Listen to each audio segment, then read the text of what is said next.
Je vous filme, petite session de trade 2 juillet 2024. On est mardi, on est pendant la session de Londres. Donc il est 3h54, heure de New York, ne vous inquiétez pas. Chez moi, il est déjà 11h54 et je suis à la recherche d'un long ici, sous le lot de l'indice. Donc ce qu'on appelle le Mandelo, qui est un point d'intérêt assez important et qui ici est soutenu par une zone d'inefficience H4 qui maintenant se retrouve entre cette mèche et cette mèche. Qui plus est une zone d'inefficience daily. Et si on est amené à faire de la continuation, ici, on a de grandes chances d'aller chercher l'imbalance, donc mon point d'intérêt, pour faire de la continuation. Alors, ce que je remarque également, c'est qu'on est en train de faire un breaker baissier, ici. Donc là, on a la formation d'un breaker. Je vais vous l'identifier juste ici. Hop. Donc là, on a déjà un order block qui est travaillé, qui est venu récupérer les stops sans faire de breaker. Donc ça, déjà, c'est assez baissier. Et vous allez dire, le mec trouve un long, mais vous allez comprendre. Et ici, cette dernière bougie, ici, pour moi, peut faire office de breaker block. Ok, donc là, pour l'instant, c'est toujours un order block, mais c'est en train de devenir un breaker block. Et en fait, ça va influencer mon TP. De base, le trade que je suis en train de chercher, pour trouver un long ici en 1 minute, dans cette zone d'imbalance H4 daily, sous ce lot daily, ici, je vais juste l'étendre un peu moins. En fait, on est censé tout simplement, en théorie, mon TP, ce serait tout ce flux baissier ici, mon TP, ce serait ça. Donc imaginons, là, ce que je vais chercher, c'est une prise de stop, un displacement avec un breaker ou un MSS que je pourrais avoir ici. Donc là, je vais rentrer dans la zone d'inefficience qui va se former sur le MSS, je vais invalider ici, et là, mon TP, ce serait en théorie le haut de la session asiatique. Ici. Donc là, j'aurai un très bon risk-reward.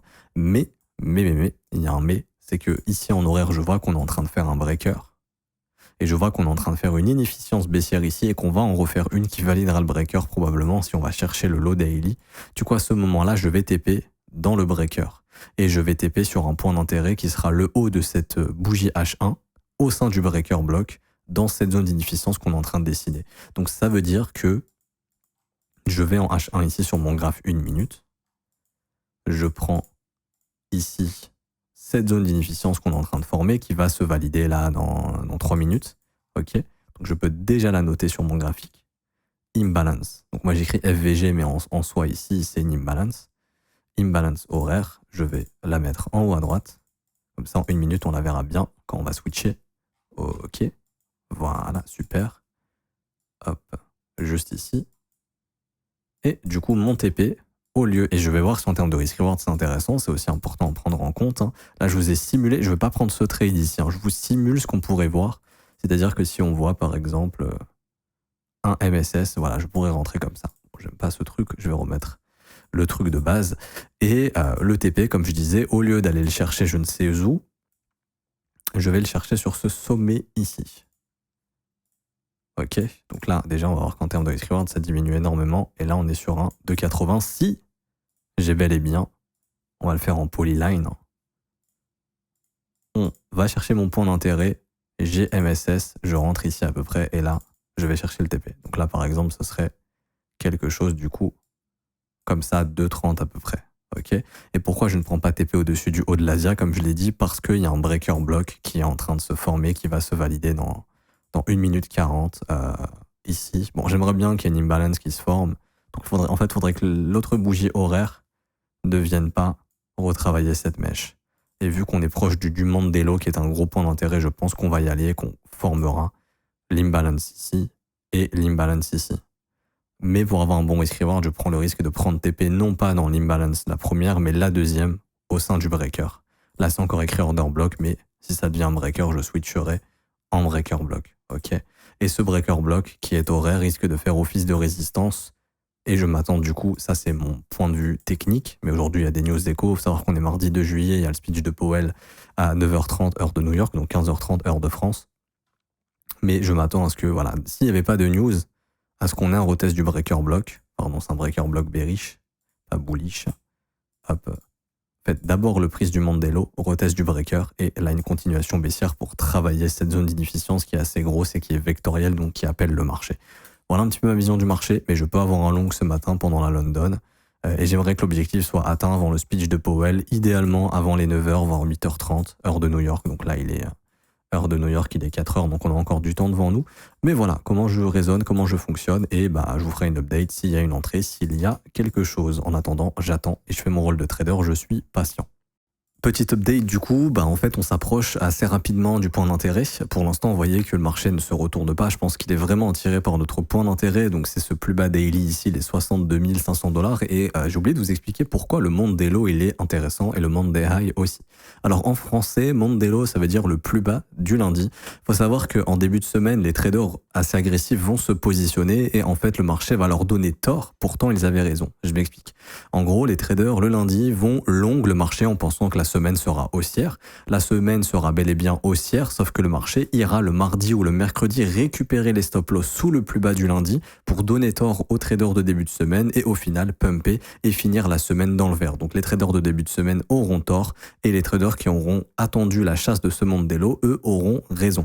Moi, je ne cherche pas nécessairement à trader une continuation ici. Comme je l'ai expliqué, je suis sur de l'intraday. J'essaie de trouver 2 voire 3 de risk-reward.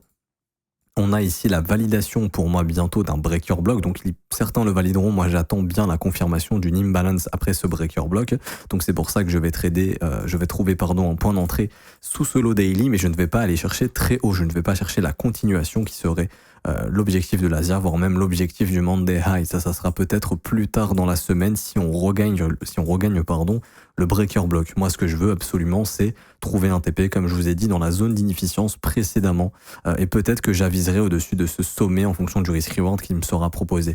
Imaginons si j'ai une entrée de la sorte, ici, par exemple, j'ai ici un breaker et un MSS. Je pourrais rentrer ici sur ce breaker, stopper ici, et au lieu d'aller chercher très haut, je pourrais me contenter de cette zone de prix, car ça formera également une inefficience. Maintenant, je m'attends quand même à un retest du breaker, donc ce serait peut-être sur le retest du breaker. Mais voilà, j'essaierai d'être un petit peu moins gourmand. Il faut sécuriser du bénéfice le maximum possible, plutôt que d'essayer de jouer au héros et de trouver des 50 de risk reward qui vont fonctionner une fois sur 200. Et d'ici là, vous aurez eu le temps de cramer votre compte parce que enchaîner 4, 5, 6, 7, 8 pertes d'affilée jusqu'à ce que ça fonctionne, ça peut vite donner envie de vriller et de faire n'importe quoi. Donc là, voilà, je pense qu'on va aller chercher le point d'intérêt. Et quand on aura atteint le point d'intérêt, je vous referai une mise à jour s'il y a des signaux attendus et comment le trade a pu être exécuté. Bon, le point d'intérêt a été atteint, vous voyez, il y a une petite mèche de liquidation, c'est tout à fait normal, ne stressez pas, s'il y a une grosse bougie rouge sur les points d'intérêt, c'est normal, ce sont des zones de stop. Donc là, il y a plein de stops justement d'acheteurs de début de semaine qui se déclenchent et vous le verrez au niveau du volume, vous voyez, il y a un volume record. Donc nous, on cherche à se positionner quand les traders se font sortir, c'est là qu'on peut avoir de la contrepartie justement et que le marché peut prendre à contre-pied des zones de stop comme par exemple cette zone de sommet, voire cette zone de sommet ici. Alors là, ce que je vais attendre, je peux pas rentrer long tout de suite, il n'y a aucun signal parce que le marché peut très bien, s'il le souhaite, décider de continuer de baisser. Pour augmenter nos chances de trouver un point de retournement, on va attendre la validation d'un market structure shift qui va se former de cette manière. Par exemple, on a un flux qui est baissier et on va attendre que le marché vienne prendre le dernier sommet descendant ici. Et idéalement, sur un market structure shift, moi ce que je rajoute, c'est un displacement, c'est-à-dire une phase haussière assez impulsive, qui laisse des imbalances derrière elle. Donc là, en gros, notre market structure shift, éventuellement, il serait ici en 1 minute. Je ne peux pas considérer ça comme un breaker si jamais on y va, il n'y a pas la validation d'un order block ici. J'aurais aimé que cette bougie soit baissière, là j'aurais pu valider un breaker block, si jamais déjà un order block pour valider ça en breaker block, mais ça fonctionne aussi sur un simple market structure shift. Maintenant, pour augmenter le taux de réussite, je préfère quand même le breaker block. Par exemple, si là on fait un nouveau plus bas, notre MSS ne sera plus ici, mais il sera ici, Donc là, on va attendre déjà de voir ce que peut nous donner le prix. On a également un breaker 5 minutes ici que j'ai identifié juste ici, bougie de breaker juste là, qui est aussi un point de support, enfin un point de rejet important. Je parlerai jamais de support, mais de point de rejet. Donc le prix peut travailler ce breaker avant de nous faire quelque chose, Donc là, vous voyez qu'il y a du volume, C'est normal, on a déclenché les stop-loss, on a un record de volume sur la session londonienne ici. Donc on va attendre un petit peu, puis on se donne rendez-vous s'il y a un signal. Moi, pour l'instant, je ne vois encore rien. Donc tant qu'il n'y a pas de signal, il n'y a pas de trade. Et je vous rappelle que le principal, quand on est trader, c'est d'être patient et d'attendre les conditions qui nous intéressent. Parce que là, si je me mettais à long ici, je ferais n'importe quoi. Je me positionnerais comme ça, par exemple. Et peut-être ça peut passer mais c'est pas des conditions de marché qui m'intéressent, donc je ferai un petit peu n'importe quoi.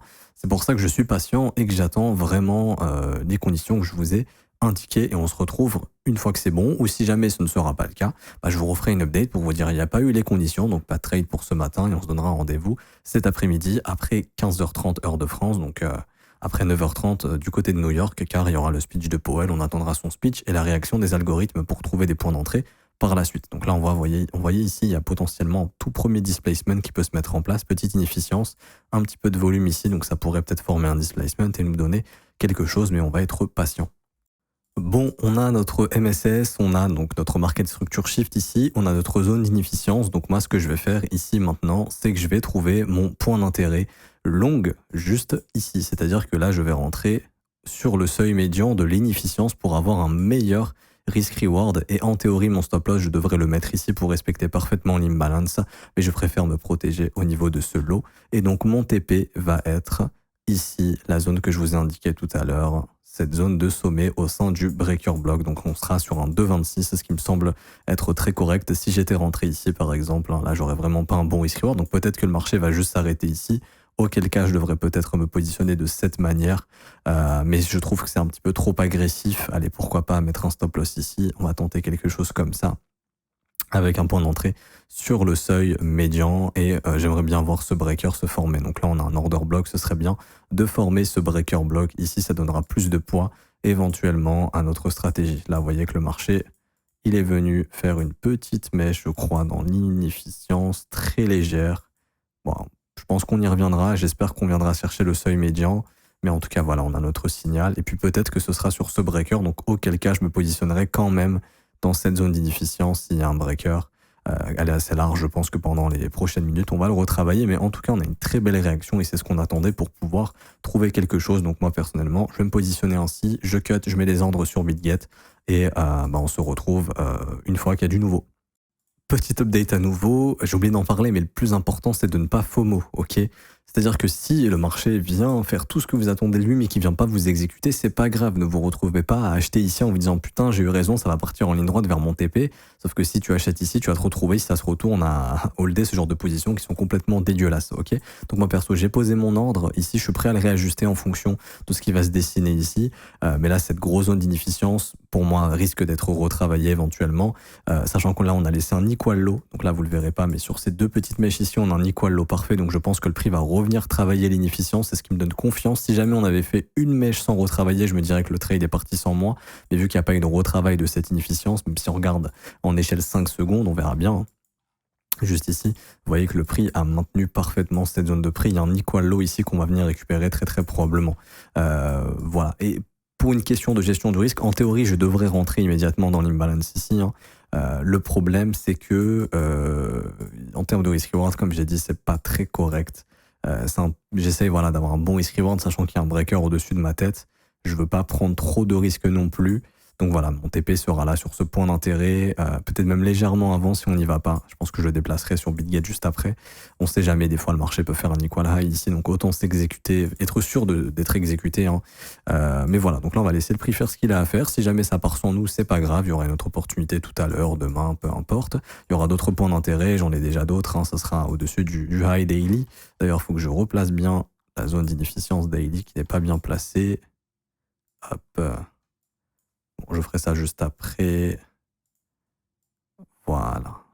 L'inefficience daily qui est ici et l'inefficience weekly également. Donc ça sera ça mon point d'intérêt au-dessus de ce sommet daily. En tout cas, très très belle réaction et on attend, on est très très patient et on espère un retravail du prix ici pour nous offrir une entrée. Alors, vu qu'on a eu le breaker block, et oui, un trade, ça peut se manager en fonction de ce que j'ai sous les yeux, mais il faut respecter un risk-reward important et des conditions techniques cohérentes avec le trade de base. Donc, on a toutes les conditions. On a bel et bien eu displacement, MSS, un breaker juste ici, qui s'est validé grâce à cette petite zone d'inefficience. Bon, il est léger, mais il est quand même validé. Ce que je vais faire, du coup, c'est que j'ai déplacé un petit peu mon ordre d'entrée. Je l'ai mis légèrement plus haut. Non pas parce que j'ai envie de FOMO, mais parce que cette zone dit quoi là, low ici pour moi va sauter. Et en fait, je vais rentrer immédiatement à l'entrée de l'imbalance pour être sûr d'être exécuté. Donc là, j'ai modifié mon ordre et mon stop, je l'ai déplacé au niveau de cette mèche. Pour moi, le prix n'est pas censé revenir vers cette mèche maintenant. Il y a une très belle impulsion. On est censé revenir dans l'imbalance et très vite rejeter. On peut la travailler un petit peu, c'est pas très grave, mais voilà, on n'est pas censé aller s'installer sous cette mèche ici. Donc c'est pour ça que j'ai mis mon stop ici maintenant. Et puis si jamais le marché part sans moi, c'est pas grave. Au moins, ça prouve que Les conditions fonctionnent maintenant pour l'exécution. On n'a pas eu de chance parce que le marché serait peut-être parti sans nous, mais en tout cas, les exécutions, enfin les conditions du setup fonctionnent très très bien. Petit update à nouveau, toujours pas exécuté ici, on est patient, j'attends sagement le point d'entrée. On est en train de travailler l'imbalance horaire qu'on avait identifié sur le breaker, donc c'est bien breaker maintenant, c'est bien confirmé, on a bel et bien eu la bougie ici qui a été cassée avec une inefficience, le prix est en train de la retester. On n'est pas encore revenu tester le point de breaker, donc c'est là que ça va se jouer. Ce qui pourrait invalider notre trade très probablement, c'est le marché qui reteste le point de breaker et qui fait une continuation baissière. C'est-à-dire en gros, création d'inefficience, on vient retester l'inefficience, on revient tester le point de breaker et on se retourne. Et donc à ce moment-là, même si on est fil, si je suis fil, j'aurai une invalidation de mon trade très très probablement. Je continue de me positionner ici. On voit que le marché travaille bien l'inefficience horaire. Donc là, je suis en 1 minute, mais l'inefficience horaire, elle est ici. Si je dis pas de bêtises, ici, ouais, juste là. Et j'attends sagement et patiemment. Il y a toujours cette equal low qui est ici. Bon, c'est un petit equal low, mais il est là. Il n'y en a toujours pas retravaillé cette zone d'imbalance vectorielle. Donc je pense qu'on va y revenir. Et le TP, ça serait au niveau de ce sommet ici, dans l'inefficience, la seconde. Car le breaker, c'est toute cette zone et un breaker, c'est souvent retravaillé. Donc, si jamais on vient au fil et que ça passe, on aura probablement un retest de cette zone d'inefficience. Donc, on ira chercher probablement mon TP. Et si c'est baissier, le marché rejettera et on poursuivra plus bas dans l'imbalance daily qu'on a identifié, que j'ai pas noté ici. Là, c'était un breaker. Ouais, c'est le breaker H1. Mais voilà, d'ailleurs, on pourrait revenir tester ce breaker ici en horaire, hein, qu'on pourrait étendre. Mais bon, là, je mets, comment dirais-je, je vais un peu trop loin dans le raisonnement. Je vais rester ici, dans ce raisonnement, 1 minute, et j'attends tranquillement d'être au fil. C'est long, mais je reste patient. Et de toute façon, mes ordres sont posés, donc le buy, le stop, le TP. Donc, je peux aller manger, hein. Je reste ici pour vous faire l'update, mais je pense que je vais aller manger. Et puis, si jamais le trade est passé, je vous ferai un update après le trade. Et puis, si je suis devant les écrans et qu'on est en plein trade, je vous commenterai tout ça. Voilà, tout de suite. Je pourrais pas vous filmer malheureusement parce que je dois y aller. Mes ordres sont posés et je vous ferai un point quand je serai à mon retour. Je vous ferai un point à mon retour, pardon, lorsqu'on aura le résultat. Donc si le trade défile, si je retire mon ordre, donc par exemple si le marché va chercher les objectifs, je serai obligé de retirer mon ordre. Pour moi, le trade ne sera plus d'actualité. Et si je suis fil et que c'est une perte, ça sera une perte. On fera un point d'update, voir ce qui s'est passé. Et si jamais c'est un gain, pareil, je ferai une update. En tout cas, je pourrais pas le faire en direct, je serai pas là, mais dès que je reviens, je vous fais tout ça. Un nouvel update, je suis de retour et le trade s'est exécuté. On a été exécuté juste ici. Donc on voulait être exécuté en fait sur le MSS ici, dans la zone d'inefficience. Donc j'ai été fil sur ce petit mouvement baissier. Et ce que j'ai fait, c'est que j'ai mis 33% de TP intermédiaire ici. Donc je vais fermer 33% de la position au-dessus de ce sommet, donc à 72 791 points, enfin dollars du coup. Et désolé, et ce qui va me permettre en fait de diminuer mon risque par 2. Donc c'est-à-dire que mon R passe à 0,5. Une fois que ce TP est atteint, je suis sur un risque de 0,5 R. Donc si jamais à la finalité c'est une perte, imaginons que le prix fasse ça, j'aurais perdu 0,5 R seulement, ce qui est déjà une bonne chose. Et le TP ne bouge pas, ça reste cette buy side liquidity ici dans cette zone d'imbalance qui est l'imbalance de notre breaker. Pourquoi je fais ça ? Parce qu'on a le speech de Powell qui va commencer dans 3 heures maintenant et j'ai pas envie de tenir la position beaucoup trop longtemps, sachant que la session sort de la London Kill Zone et il se pourrait bien que pendant la session US, on revienne prendre ce lot ici, auquel cas j'aurai un nouveau setup, un signal de retournement. Mais dans ce cas-là, ça invalidera ce premier trade. Du coup, ce que je voudrais faire, c'est diminuer le risque par 2 en fait, tout simplement. J'ai oublié de préciser, mais on avait un breaker en 3 minutes, je l'ai vu après en fait. Ici, le breaker qu'on a vu en 1 minute, c'était aussi un breaker 3 minutes. Du coup, c'est pas mal, hein. La zone est assez large. Évitez de mettre votre stop dans une zone d'imbalance. Ça, je viens de le voir dans le Discord. Il y en a qui sont rentrés sur le breaker, mais qui ont mis leur stop dans l'imbalance. L'imbalance va avec le breaker, entre guillemets. Ça va pas nécessairement avec, mais pour la gestion du risque, le prix peut retravailler la zone d'imbalance. C'est pour ça ici que je me suis positionné, parce que initialement, je voulais me positionner au niveau du MSS. Et pourquoi je me suis pas positionné dans le breaker? Parce qu'en termes de risque, c'était pas assez intéressant pour mon TP. Et du coup, j'ai été obligé de me positionner dans cette zone d'inefficience. C'est pour ça que mon stop, il est au niveau de cette bougie ici. Vous voyez, l'imbalance, c'est toujours 3 bougies. 1, 2, 3 bougies ici. Donc, le stop, pour moi, je le mets là. Ok, c'est pour ça que le stop, il est juste ici. Même il n'est pas bien placé là sur le graphique TradingView, voilà, parfaitement. Et voilà, j'attends sagement le premier TP. Et comme je vous disais, en fait, ça va permettre de diviser le risque en deux. Et ici, sur du 3 minutes, comme je vous disais, on a le breaker qui a bien été travaillé.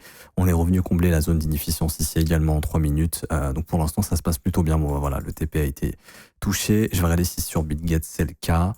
Ouais, ça a bien été le cas sur BitGet, nickel. Du coup, risque divisé par 2. Et maintenant, j'attends sagement le dernier TP. En théorie, comme j'expliquais, je peux viser plus haut. Je peux viser le high de l'Asia, mais il y aura le speech de Powell et il y aura également, on est dans un breaker H1 qui a bien été confirmé ici. Vous voyez, on est venu prendre le lot, mais on travaille l'inefficience horaire ici de ce breaker. Je m'attends, le prix peut aller beaucoup plus haut. On peut regagner ce breaker. Mais je reste quand même assez prudent, j'ai pas envie de tenir ce trade très très haut, donc c'est pour ça que mon TP sera au-dessus de ce sommet sur cette impulsion baissière dans l'inefficience. Je pourrais également le mettre au niveau de la London, et d'ailleurs je pense que je vais mettre un petit TP ici au niveau de la London, et si je vois un reversal au-dessus de la London, je pense que je fermerai le trade également. Nouvelle update, non, je viens de voir que mon ordre malheureusement n'a pas été fill. Sur BitGet, il y a eu un décalage au niveau du prix et le sommet ici n'a pas été pris. Là, je viens de voir mon ordre n'est pas passé. Du coup, toujours pas de risque divisé par 2, mais bon, c'est pas grave. On a été sur Binance. Je pense qu'on peut y aller sur BitGet probablement. Je vous update à nouveau ce qui est en train de se passer un petit peu, en tout cas de mon point de vue. Alors ici sur Binance, c'est Bybit, mais pas sur BitGet. On est venu prendre ce sommet. Il faut savoir que c'est Binance généralement qui fait le marché, ok. C'est-à-dire que je regarde toujours la charte de Binance, même si je viens trader sur BitGet, je regarde ce qui se passe sur Binance et aussi sur Bybit. C'est les deux plus gros exchanges en termes d'open interest actuellement. Et donc par exemple les prises de stop, les liquidations, etc. Ça se passe sur ces exchanges-là, ok. Donc le graphique, je le regarde sur Binance majoritairement et aussi un petit peu sur Bybit. Et là, ce qu'on voit, c'est que on est revenu chercher la zone d'inefficience H1 qu'on est en train de travailler. Donc cette zone d'inefficience qui est au déclencheur du breaker, ici au déclenchement du breaker, donc ce breaker ici qu'on est revenu tester. Je ne sais pas si parfaitement on est revenu tester, non pas encore, donc on peut se dire qu'on pourrait aller le tester. Et le fait d'être venu prendre ces stops et ici prendre ce dernier creux, en théorie ça pourrait être un setup de short ici, qui aurait pour objectif d'aller chercher le low de la London, ok. Donc là, la réaction qu'on est en train de faire ici avec la validation d'un order block diminue les probabilités des réussites de notre trade. D'où l'idée de prendre un TP ici sur ce sommet. Malheureusement, sur BitGet, on n'a pas eu la mèche qui est venue prendre les stops. Pourtant, sur Bybit, ça a été le cas. Juste ici, et sur Binance aussi, mais BitGet, malheureusement, voyez, hop, sur Bybit, il y a une belle mèche histoire de prendre les stops, mais sur BitGet, ça n'a pas été le cas. Donc pour le coup, si vous tradez sur BitGet, des fois vos stops ils seront pas pris, tant mieux, c'est un peu Binance et Bybit, les méchants de l'histoire, mais ça fait partie du price action et on a besoin de ces prises de stop pour bien voir où peut se diriger le prix. Donc là, le marché est en train de retravailler le breaker 3 minutes. Pour moi, il faudrait voir ce breaker être maintenu car il reste plus rien au sud en fait. Et si ce breaker ne tient pas, je pense que malheureusement là on se fera invalider et j'aurai éventuellement un nouveau long cet après-midi après le speech de Powell sous le low de la London Kill Zone. Ok, voilà. Donc le même setup qu'on a fait ici, on le refera sous le low de la London et là ça aura plus de probabilité de passer probablement et on aura un TP au niveau de ce sommet en revanche, pas le sommet ici. Pour l'instant, le breaker tient. Ça peut juste être un simple pullback, prise de stop, mais la prise de stop est très légère ici. Donc pourquoi pas essayer de continuer pour aller chercher le TP. Également, je vais mettre un TP ici, juste au high de la London Kill Zone, ok. Parce qu'éventuellement, ce trade, cette buy side liquidity ne sera peut-être pas atteinte. Du coup, si on y va, j'aurai un TP ici également. Donc là, sur BitGet, ça n'a pas encore été exécuté, mais si on y revient, ce sera le cas ici pour diminuer le risque.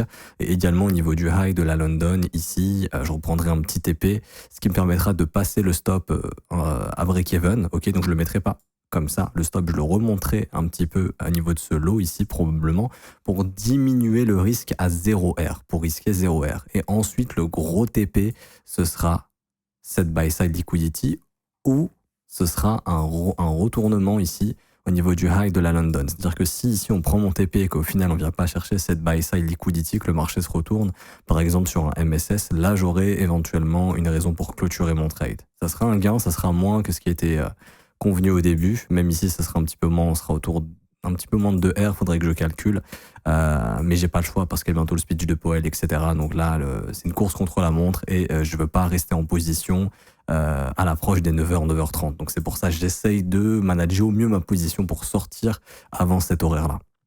Nouvelle update, mon ordre est passé sur BitGet. Enfin, on a bien été prendre les sommets.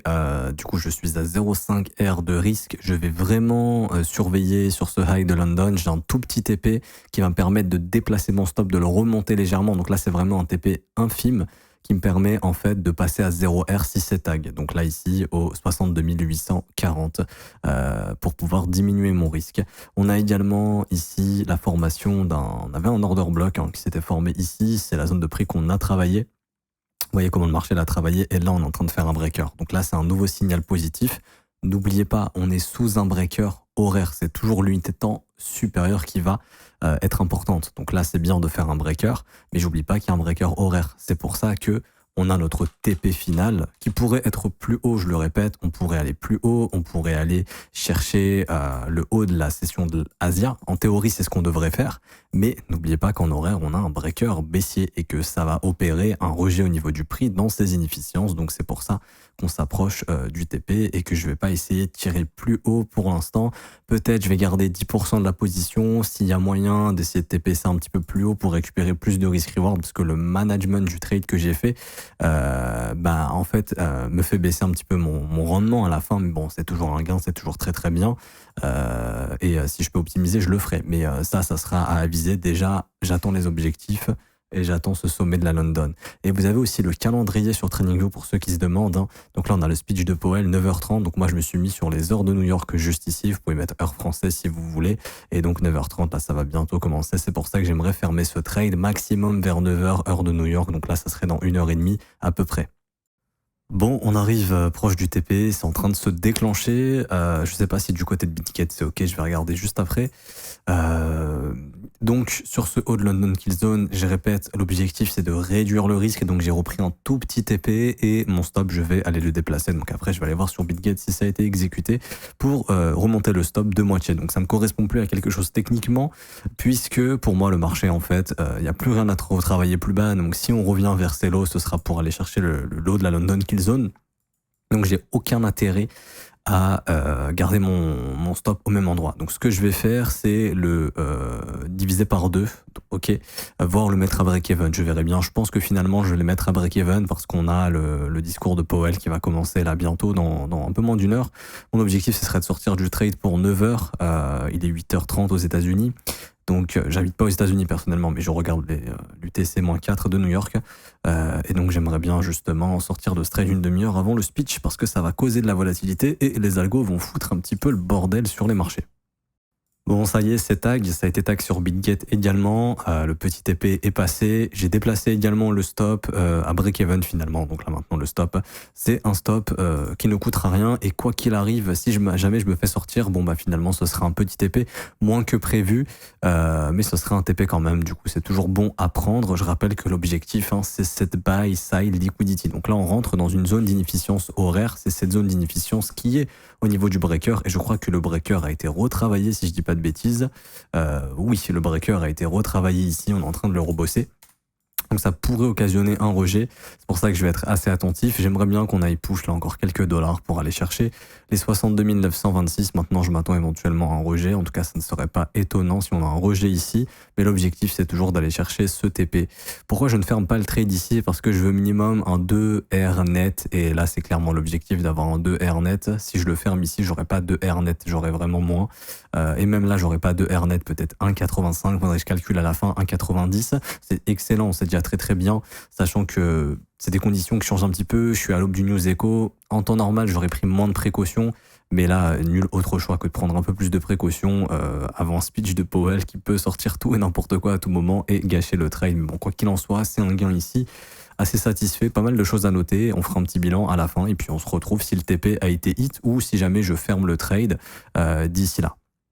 Bon, parfait, le TP a été atteint, trade clôturé, je calculerai les gains à la fin en termes de R. Plutôt satisfait sur ce trade, exécution très très propre. Maintenant, on fait le bilan. Alors, on a attendu une chasse du Mandelo qui est un niveau qui est assez important. On a également une zone d'inefficience H4 et daily sous ce Mandelo. Donc pour moi, ça accorde encore plus d'importance à ce niveau de prix. et qui peut occasionner un retournement ici. Donc on a attendu un MSS en 1 minute, Market Structure Shift, un changement dans le comportement du prix, et on a eu en plus de ça le luxe d'avoir un breaker en 3 minutes qui donne encore plus de conviction dans ce trade ici. L'entrée pour optimiser le R s'est faite dans la zone d'inefficience 1 minute. Ici, j'avais optimisé, vous vous souvenez, on avait identifié un equal low ici en échelle de quelques secondes, mais il se voit aussi en quelques minutes. Et l'objectif, c'était de rentrer sur le MSS juste ici. Ensuite, le stop loss, on l'a mis à la base de l'imbalance, c'était cette bougie ici. Donc là, moi, j'ai déplacé mon stop dans la vidéo, comme on l'a vu. Je suis passé à break-even à un moment donné, mais le stop initial est au niveau de cette mèche. Il n'a pas été tag. Super, on a travaillé toute l'imbalance et regardez comment c'est précis. Ça, c'est du travail très probablement algorithmique, hein, qui est revenu travailler toute cette inefficience. Ensuite, on avait un premier TP au-dessus de ce sommet à l'entrée de cette zone d'inefficience, au-dessus de ce sommet ici. C'est un TP de sécurité. En temps normal, je ne le prendrai pas. Pourquoi ? Parce qu'on est à l'aube d'un speech. En théorie, je ne mettrai pas mon stop ici, enfin mon TP, pardon. J'aurais pris un TP full ici directement. Donc là, vous voyez, hop, c'est bien fil. Le marché peut continuer de monter s'il le souhaite. Et du coup, on a pris un deuxième TP, là, très léger, encore plus léger que le précédent, au niveau de la London Kill Zone ici, donc juste ici. Vous voyez, il y a eu un petit rejet, c'est une zone qu'on avait identifiée. Et après, le stop est passé à break-even. Et le dernier TP, ça a été cette zone ici de buy side liquidity. On pourrait même push éventuellement. Où est-ce qu'on pourrait push ici ? Ouais, après, il y a pas mal de sommets, on peut y aller. Hein. L'objectif, en réalité, ce serait le haut de l'Asia, je l'ai expliqué.